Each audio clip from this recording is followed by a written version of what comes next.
They're like, could you do this scene again, but this time with a fish coming out of your shirt? And I'm like, yeah, of course I can. Like, because the answer is always yes, right? As an actor.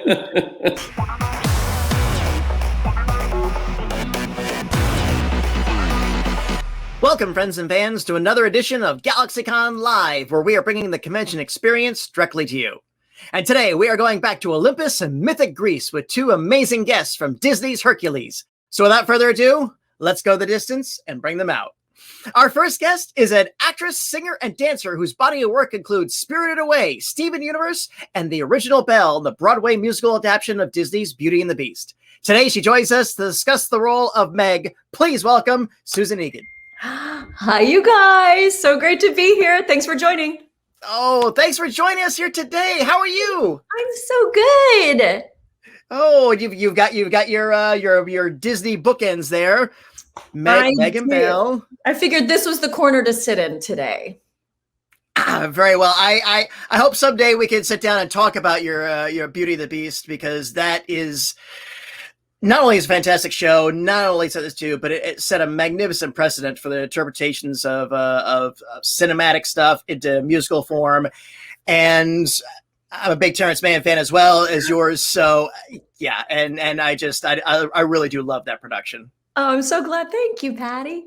Oh, you're very welcome. And I'll say this right now too. I am and remain a huge fan of Man of the Century. Oh my gosh. So random. I love it. That was like all my college friends. We just, shot a movie in New York, guerrilla style, just hopped out of cabs, shot scenes, hopped back in cabs. Totally illegal. I absolutely adore that film. I think it's absolutely charming. I got a chance to see it in a film festival around the time it came on out, and to this day, I have a copy that I loan out to friends all the time. They always give it back to me a week later. Said that was wonderful. Yes, I'm so glad. Yay! Thanks. Absolutely. Once again, thank you for joining us here today. My pleasure. And next, he is an actor and director whose body of work includes The OC, Argo, and Space Camp, a favorite of mine from the 80s. Today, he joins us to discuss the role of Hercules. Please welcome Tate Donovan. Hey, what's happening? Hey, how are you today, boss? I'm doing great, man. How you doing?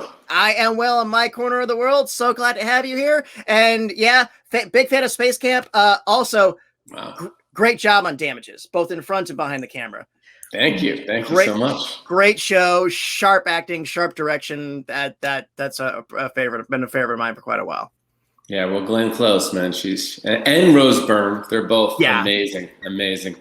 Yeah, absolutely. And you know what else is amazing? Disney's Hercules. So we are so glad to have you here to talk about it today.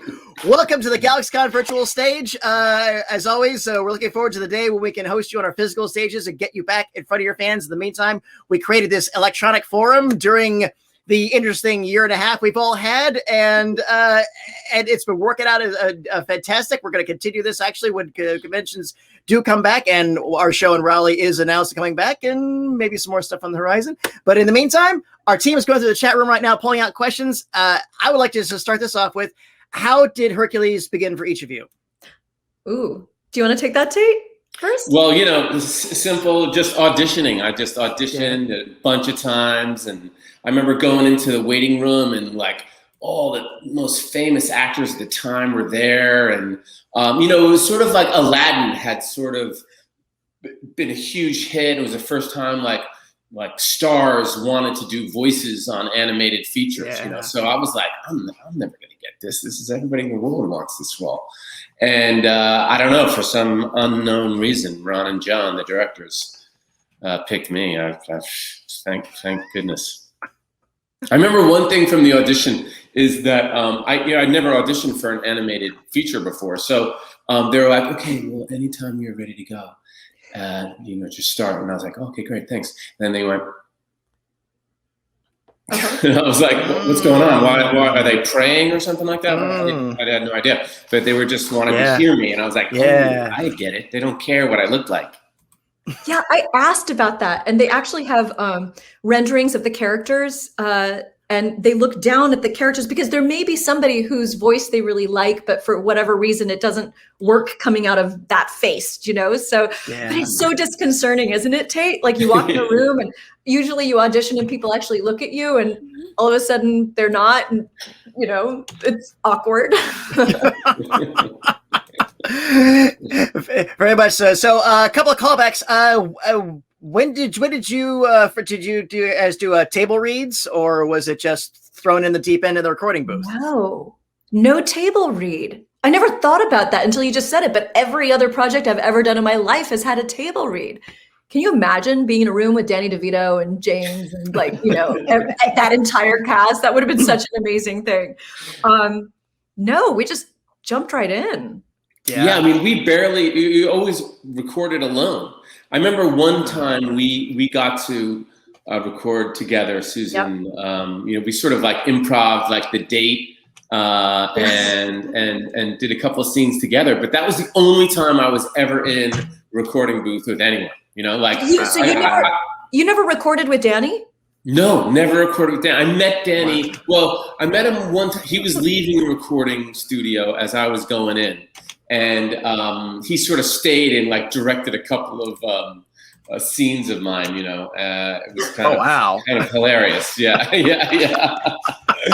But the rest of the cast I just met, at the premiere. It was crazy. Oh my gosh, that's so weird. I got to work with you, and I got to work with Jim Woods, which was intimidating. Nice. Like I had, seen him in Salvador as the drug lord. I was expecting this really like serious and very scary person, and he's like a stand-up. He's like Robin Williams. He's goofy and bouncing off a wall. So yeah. Oh, absolutely. And I always ask this question because people either think it's all at once, it's all troupe style, or it's all individually. I know sometimes, there are overlaps and stuff like that. So at least you guys got to do some time together. But table reading would have been amazing because absolutely yourselves and your castmates, there is not a weak link in that. Every sound made by a human being, including the great Frank Welker as Pegasus, is perfect for that film. I would have been fangirling. I mean, there's just crazy cameos in that movie of just, oh my God. Yeah. And everybody was just so inspired. It really did. And James he took the roles. And I always thought that Rip really took Zeus in an incredible fashion too. And one thing that I think that a lot of people don't notice, and I noticed this as I got older, was just how much of a doting father Zeus is in that film. I think it's very generous, big, powerful energy as it is, and he doesn't have that football dad. Yeah, go on there, but he's very by Hercules and everything else. Is great macho character, but a loving dad at the same time. And I told it to a friend of mine when he had kids, like, oh yeah, that's right, I'm seeing that now. So and again, that iconic voice, that rip-torn voice, but there was like a tenderness and a humor to it that I think was so great. But it was amazing. Absolutely. So you basically saw the gang, and did you see the when you finally saw the film? Was it at the premiere, or would you come in earlier for a screening, or was it at the big debut night? I remember seeing parts of it when we looped. You sort of loop, which is sort of ironic, but which means you sort of do like additional sounds, or if this recording wasn't perfect, they sort of do it in there, put your little bit in there. But I went to the premiere and just sat in the theater and watched it for the first time like everybody else. I remember we had a screening somewhere in LA, Tate, and I went with my friend Chris, and you were sitting right behind me with Eric Stoltz, and I couldn't even watch the movie because Eric Stoltz was sitting behind me. I was so like, oh my God. I don't even remember seeing the film. I'm like, okay, you were amazing in Mask. Yeah. Eric Stoltz. He's still giving me a hard time. I just got an email from him. He's always laying into me, that guy. So, what was your reaction to? Tate, your reactions. You were watching it. She was looking at the other guy. At Eric Stoltz. So see that spectacle again, because again, Ron and that team gave that film a wonderful the angular look of the old Greek carvings on the urns and stuff, and just. It's a Disney. Artistically, it's a Disney movie that had never been made before, and probably will never be made again. Although they certainly replicated it in the series. But what was that? When you finally saw, wow, this is what we've been doing for the past years? Well, we had seen some of the art, you know, they would show you before you do a scene, they go, okay, this is what Hercules is doing. And it was sort of like, we got to see some of the stuff, but to me, I was blown away by the music, by, you know, I mean, the gospel, the whole gospel chorus thing just rocked my mind. You know, I was just blown away by it because, I don't know, I just was just totally impressed. And yeah, it was so much fun. It was really fun. It was a cool film because the art direction was by Gerald Scarfe, who, like, you know, I grew up the youngest of many and was dragged to many a rock concert. And he had animated Pink Floyd's The Wall, kind of how I grew up. And so that was a huge departure for Disney to go with that kind of very different line ink drawing style. Yeah. It was pretty forward thinking, actually. And a lot about that movie. I've seen it just recently after not having seen it in a long time. And it works. Like, it, you know, it was a little ahead of its time, I think. I think so. I think people were really excited. Oh, this style, and it broke away. But I think it certainly has found its audience since then, and continues to find new audiences as new generations discover it. So absolutely on that. What's been the best memory you've taken from being a part of Hercules? Every once in a while, I'll encounter, and it's always a kid who, like, just hears me speak normally. But other roles I've played, I don't tend to speak with my normal voice for whatever reason on stage. I have a higher pitched voice. But in Hercules, it's sort of like where I live, and my sarcasm is front and center in my life. And I've had children say, "Are you the voice of Meg in Hercules?" Which always blows my mind because, I mean, why would they know? And they have such good ears. So I think that's something. Also, I really love that Meg was sort of, she's not a heroine. She's not a villain. She's somewhere in between. She's the only Disney heroine to start on the dark side and go to the good side. She's not a princess. She's not, and you know, she had a string of bad boyfriends. She was kind of, you know, before the hashtag Me Too, like in that situation. And I don't know, I really dig her. I wish I could come up with the one-liners that she does just naturally. If only. She's very much, she has a very first character arc of a female character in a Disney film, certainly. Someone to go from all that, so, and come out through the other side. Yeah. So definitely. So Tate, what's well, you know, I sort of remember just working with Disney for the first time, you know, a lot was mind-blowing to me because in show business, you know, everyone's sort of just starting their job, you know, like, I don't know, like working with Ron and John, they had been doing their job for decades, and they've been working for the same company. The animators had been working for the same company for decades, and people were just really expert and calmly brilliant at their jobs. And I was sort of like, wow, I'm working with like craftsmen and people who are just profoundly relaxed and confident, and but deservedly so through their, you know, decades of experience. And I had never, you know, usually you work on a television show or a movie, it's a first time director and he's just, you know, written a script and everyone's pretty insecure, and it's exciting and fun and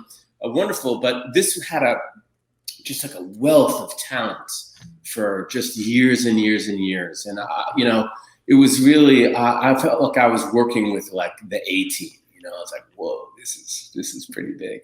I remember once. Like no ego either. I mean, that's the thing. They're so secure and confident and calm. That it's just a very creative, inspiring place to be. Definitely comes from John and Ron. Yeah. So, I mean, those guys are so nice. They're like the nicest people you've ever met. Everyone involved at Disney during that experience was just like the nicest people, but genuinely nice, you know, not like, you know, Hollywood nice.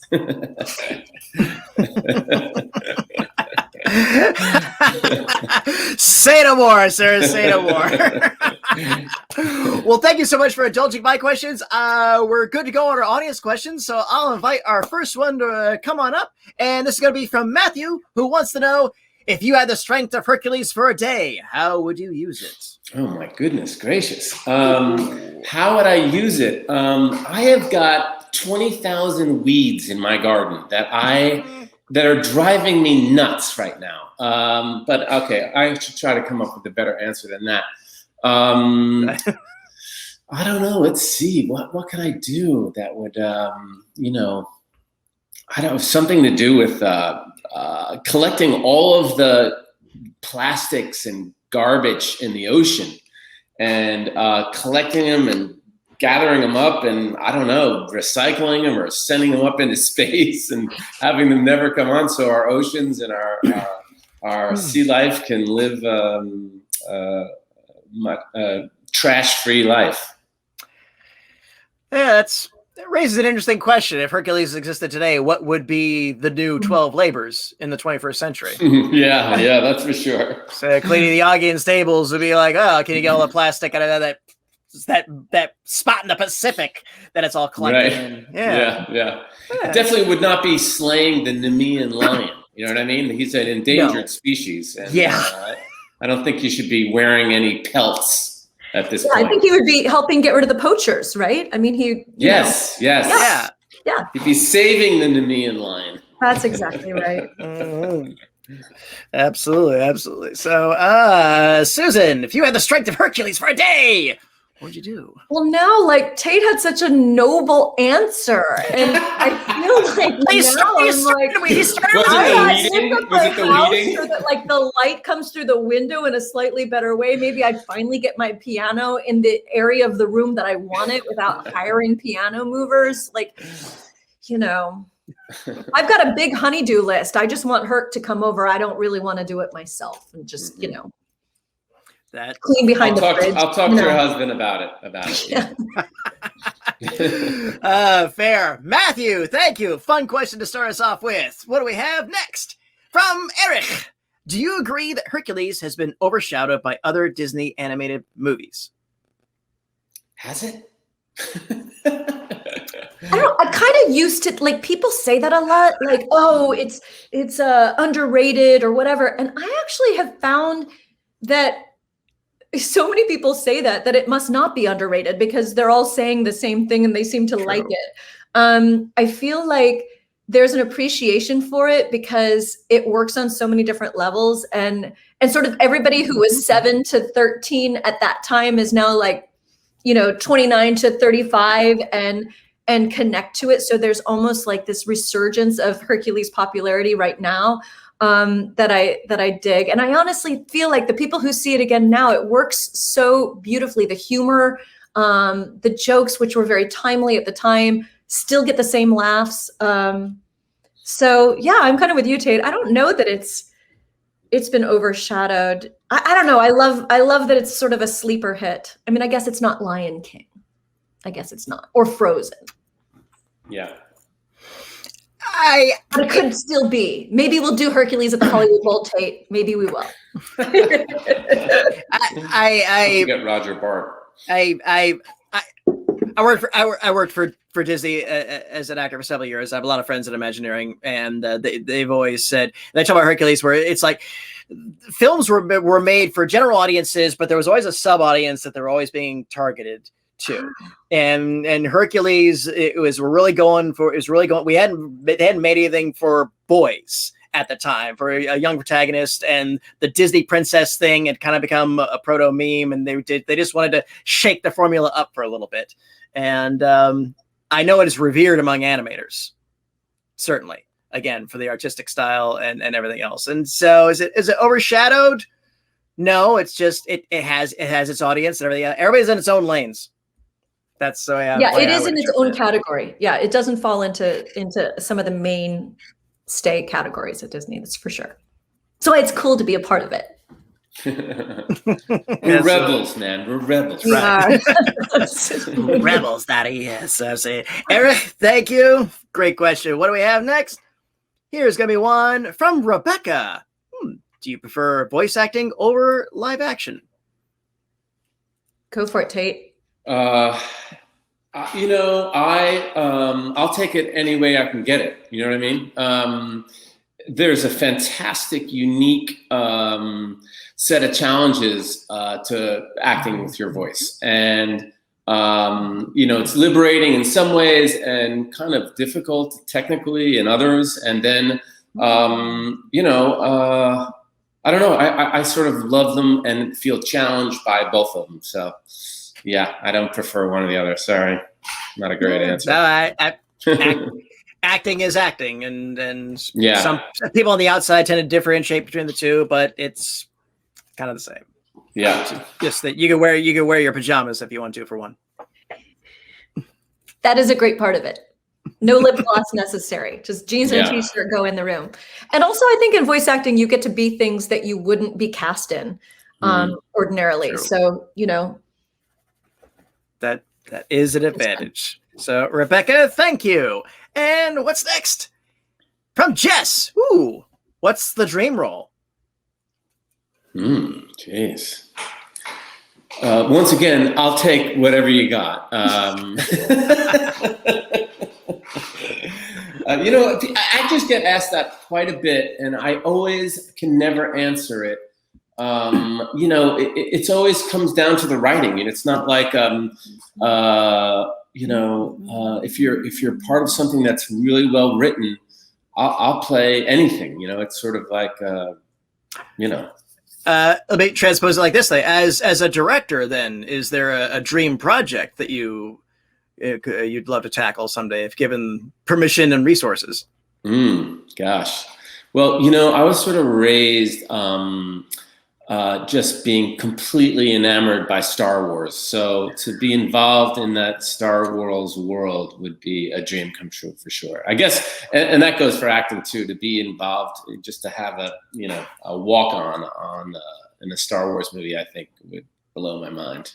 I'd love it. Fair. Absolutely fair. Susan, how about you, Susan?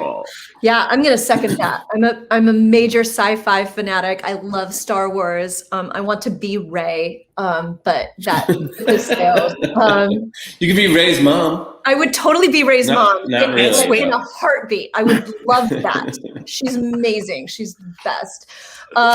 No, I would completely. That would be incredible.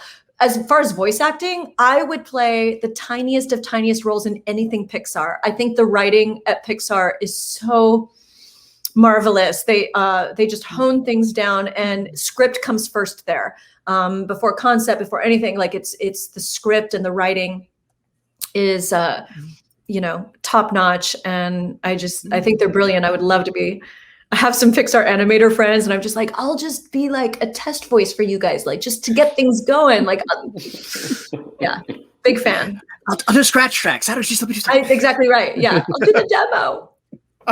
I recently did a scratch track for a friend of mine, and let me tell you something. It's heartbreaking. It's heartbreaking to be a scratch track, because when they don't use you, you're just like, oh man. Oh. And they don't ever tell you whether it was good or helpful or not. They're just sort of like, it just goes off into the ether. So be careful. You deserve better, Susan. You deserve to be the lead in a Pixar movie. I'm gonna hold out. Okay. Yeah, hold out. Don't be a scratch track. Tate Donovan told me to. Jess, thank you. Great question. What's next? Here's one from Alexandra. If Disney were to make a live action movie, who would you cast to play your individual character? Oh, who would I want to play my character? Okay, well, this is hard because I tweeted one thing and it went viral, which is a good thing, and I wouldn't not want her to do it, but I really want Zendaya to play Meg. That's who I really, really want. But then here's what I also really want, and Tate, we got to broker this. I want to do a cameo, and I want to be one of the three, like, what happened to my scissors? Like, I want to be that woman. That's what I just want, that one line, my scissors, which I just every time that like goes, it makes me laugh. So can we just do a cameo, please? If you're gonna do a cameo, Tate, in the live action of Hercules, who are you gonna play? That's what I want to know. I'd probably be like the town idiot who says something about Hercules or something like that. Nice. I'm not too sure. I would love to play Zeus. That would be awesome. That'd be great. That'd be great. Yeah. Yeah. I'm old enough. I'm old enough. With the beard, yeah. I just shaved my beard. Damn it all! I should have. All right, Alexandra, thank you. It was a wonderful one. What do we have next? Here's one from Ginger. Ooh, if you could pick any other Disney character to play, who would it be? And remember, Disney characters now include Marvel and Star Wars. Oh, right. Oh, jeez.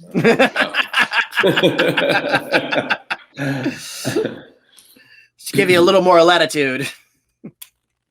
Well, Star Wars, God, there's so many great characters in Star Wars. I mean, I sort of started out when I was 11 when Star Wars came out. I just wanted to be Luke Skywalker. I mean, my God, what boy didn't want to be Luke Skywalker? And then I got older. I wanted to be like Harrison Ford, who gets the girl at the end. And now I would like to be the evil emperor. Jedi. we literally just had Ian McDermott here yesterday for no this. Way. Oh yeah, my God, that's did. awesome. He would. If he's not feeling well, I could just come in and All right, the Emperor. I could see that. I can very much see that. So, Susan, would you? I think I do like the evil thing. Like if they're going to do a live action of maybe Tangled, I definitely want to be Mother Gothel. I want to be, mean and terrible. It's so fun. I played a lot of really good girls, and yeah, I think it's time. And Gothel is and the way she's always so ingratiating too. I know. I love you most. Absolutely. So, great, Ginger. Great question. Thank you. What's next? Here's one from Adrienne. Ooh, what is your favorite book? That's a great question. I used to always think that The Great Gatsby was my favorite book. I read it when I was a senior in high school, and it just changed my life and introduced me to literature, and I got really into reading, and I've been an avid reader ever since. And I recently reread The Great Gatsby after 30 years, and I was like, it's not so great. it's not as profound as I thought it was, or at least when I was a 17-year-old boy. Well, that's your opinion, old sport. No, I mean, it's brilliant. It's brilliantly written, but it wasn't life-changing for me. Like I was like, that's interesting. I guess I read a book last year. It's been out for a long time called Sapiens. That's an extraordinary book. It's about the history of humans on the planet, and it's a mind-blowing, brilliant book. I'd check it out. Okay. I'm definitely gonna look at that. That's yeah. It's always the right book at the right time, right? I mean, Gatsby was the right book for you at 17. Yeah.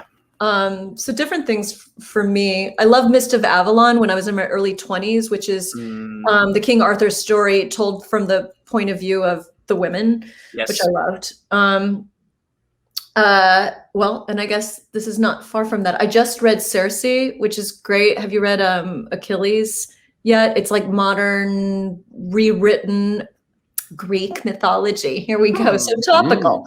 That was pretty great. So that was sort of like everything, like Odysseus and Ulysses and all of that told from a different point of view, which I always really dig. I'm so impressed by the writers. First of all, the writing is poetic. It's incredible. But also Exit West. Have you read Exit West? It really is actual poetry in novella form. From an untold Middle Eastern country to people escaping, and it's beautiful. It's small. I just read that. But I love the people who sort of take something and turn it on its side. It takes so much research and then so much imagination and then paired with beautiful language. It's the trifecta. So voracious reader. Oh, very nice. Great recommendations. I'm going to check out Sapiens. I'm gonna check out Sapiens. And let's do another one. Here's one from Moria. Did you get to, I assume this means improv any of your lines. I'm not going to say, did you improve the lines? I certainly know James Woods infamously, he got to go off. So did you guys change it up a little? We did, didn't we? On that date, we sort of improv'd a bunch of stuff. And I was so sad because there was a line that we improv that they didn't end up using that I'm like, come on, you used like hair wedgie. Like that was way over the line. But you didn't use this one. And it was when we were entering the garden, Tate, and we were talking about the day we had just had, and we had just seen the play. Oh yeah, we had seen a play, right? We had seen. It was Oedipus, wasn't it? It was Oedipus, yeah. And you were like, oh, in that play, Oedipus, wow. And I go, yeah, talk about a boy who loves his mother.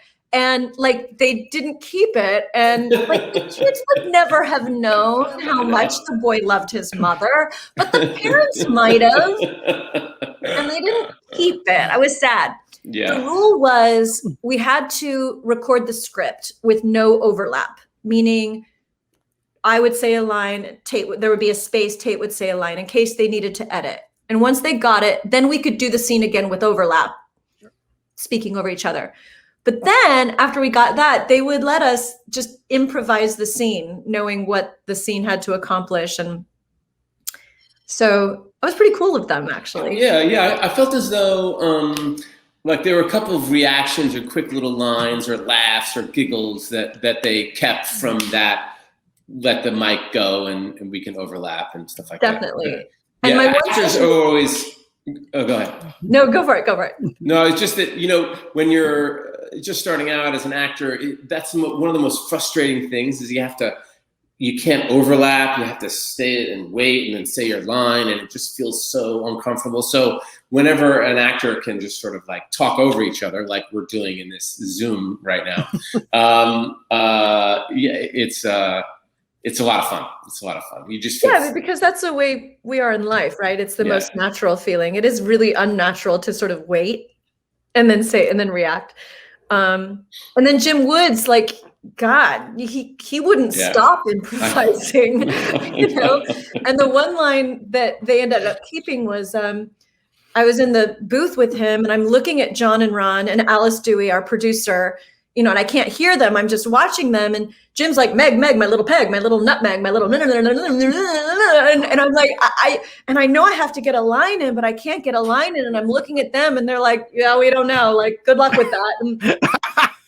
And finally I did say, are you finished your oneness? And they laughed and they kept it. And I was glad. I was like, yay, because it was hard to get a word in edgewise, but also he's so brilliant. You kind of don't want to mess up what's happening right there either. I mean, he's also, Hades. So there's that. That too. Moria, thank you. Wonderful question. What's next? Here's one from Aaron. Ooh, what superhero would your character most like to hang out with? Let's see. Hercules would like to hang out with, I don't know, I sort of like think of Superman as being a role model for Hercules. But maybe he'd want to go for something different, somebody more interesting. I don't know. That's a good, let me think. Meg, do you have any? I think Black Widow as played by Scarlett Johansson. That's pretty good. Yeah. She's amazing. Also, maybe Trinity in The Matrix. Yeah. Not really a superhero, but like she's the bomb. No, she qualifies. Does she? Matrix qualifies. She's got the outfit. Very true. Very true. Tate, and Marvel Comics has a version of Hercules who's actually bros with Thor. So really? Yeah, that makes sense. So, so that's similar kind of feel. Yeah, they're both sons of the bosses, and they commensurate, and they tussle, and they fight, and they feud, and they hang out, et cetera, et cetera. So, I could fraternity see brothers kind of thing. Yeah, I could easily see your Hercules hanging out with the Marvel Cinematic Hercules. So that's a possibility. Aaron, wonderful question. Thank you. And here's one from Brian. Aside from Hercules, what is your favorite Disney film? That's a good one. It's hard because Disney owns everything now, so there's just too many to choose from. Yeah. Because I love Marvel and I love Iron Man and I love all of that. But if it's classic Disney, I think it has to be Mary Poppins. Oh. I'd go with Aladdin for sure. Robin Williams in Aladdin is just crazy good. I mean, he's just so much fun. Yeah. That was a good one. Fine choices. Thank you, Brian. That was a good one. What we have next? And from Elia, I hope I pronounced that right. What's your number one remedy for a sore throat? You want to take it, Tate? I don't know. I would get some rest and hot water and gargle with hot water and salt, right? That's a good one. That's a good one. I do hot water and honey. No tea, because teas can actually kind of, it depends on the kind of tea, but so many of the teas are actually irritants. So yeah, just honey and hot water. Mm-hmm. I hope you're feeling better, Ella. What is it? Elia? Elia. Feel better. Feel better. Yeah, yes, indeed. So thank you for that. Feel better soon. Come back and see us. What is next? From Diane. Do you do anything to get warmed up or pumped up before doing a scene, either in live action or in animation? Well, definitely during Hercules, I was jumping all over the recording studio because I was always like, pretending I was being thrown in a river, so I had to be out of breath through most of the performance. So I was just running around doing push-ups, doing all sorts of crazy stuff to get that kind of feeling. That's great. You do feel kind of like an idiot in these studios because because the physicality can be heard in your voice. So you are doing crazy things alone in this booth to kind of get that thing happening. And you get over the embarrassment of that like right away because you have to. Like, what are you gonna do? They're like, could you do this scene again, but this time with a fish coming out of your shirt? And I'm like, yeah, of course I can. Like, because the answer is always yes, right? As an actor, yes, I can do that. In revisiting the characters for video games, Kingdom's Hearts, did you guys have to go do efforts and stuff like that? Did you have to do some odd stuff that you didn't expect? Oh yeah, what was it like for you, like 20 years later, to do Kingdom Hearts? It was very interesting. It sort of comes back pretty quickly, but Kingdom Hearts is a video game. It's a very, very interesting recording technical thing. It has to be, your voice has to be in a certain box of sound, and it's completely technical, and you just do it. It's not sort of. It's pretty tough. It's pretty. You don't feel like a great actor after it. Let's put it that way. Yeah, it can be a taxing experience, to say the least. And Diane, thank you. Great question. What do we have next? Here's one from Rick. If you weren't in entertainment, what profession do you think you would be in? Well, my dad was a doctor, so I always admired doctors and people who were in the healing. My wife is a nurse, so I really admire people who dedicate their lives to helping people heal. I'm not smart enough to have been a doctor, but I can play them on television.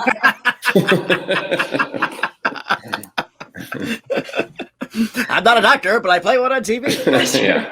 That's me. Yeah, I'm not an actor, but I've been pretending to be one for a long time. Yeah, I don't know. I'm really into sustainability. I definitely would have gone into sciences and research. I loved sort of where Eastern and Western medicine met 20 years ago. That's where I would have gone in. But now I'm much more into our food sources and creating sustainable farming techniques and things. This is so boring. People are like, no, trust me. I really love it. That's what I really love to do. It's part of why we moved and what we're doing here. And so sustainability. That's awesome. That is extremely commendable, especially as we march further in the 21st century and things art is utopian as we were promised when we were all kids. In Don't other even words, get me started on topsoil, okay? So that would be well, I still want to know, when do I get my damn jetpack? That's what I want to know. And I know. Where's the moving sidewalks? Although I guess we have those in Atlanta Airport. yeah, sure.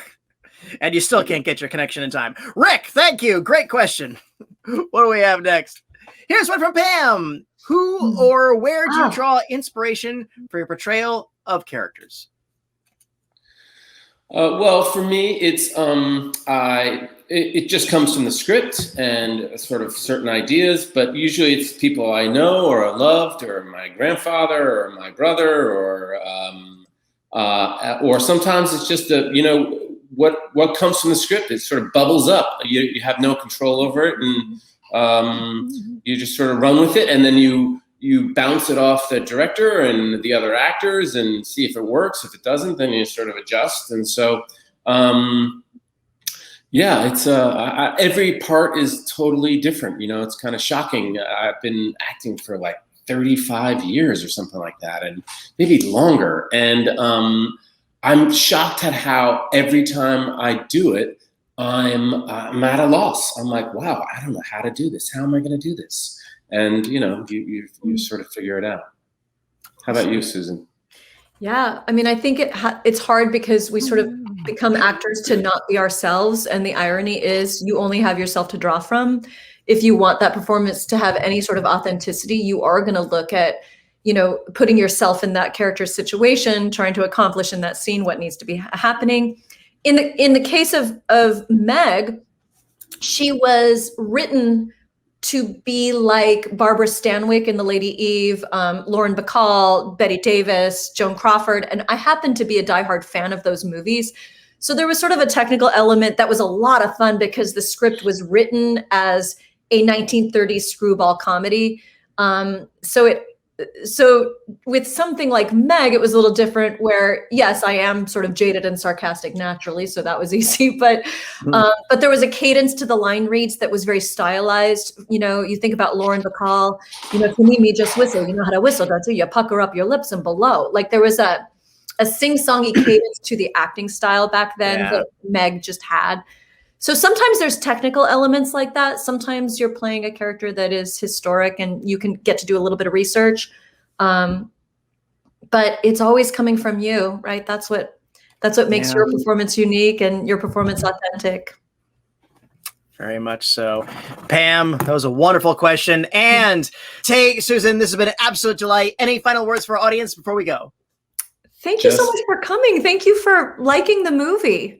Yeah, it's so great. It's so great all these years later to meet people and talk about Hercules, because it was a fantastic experience for everybody.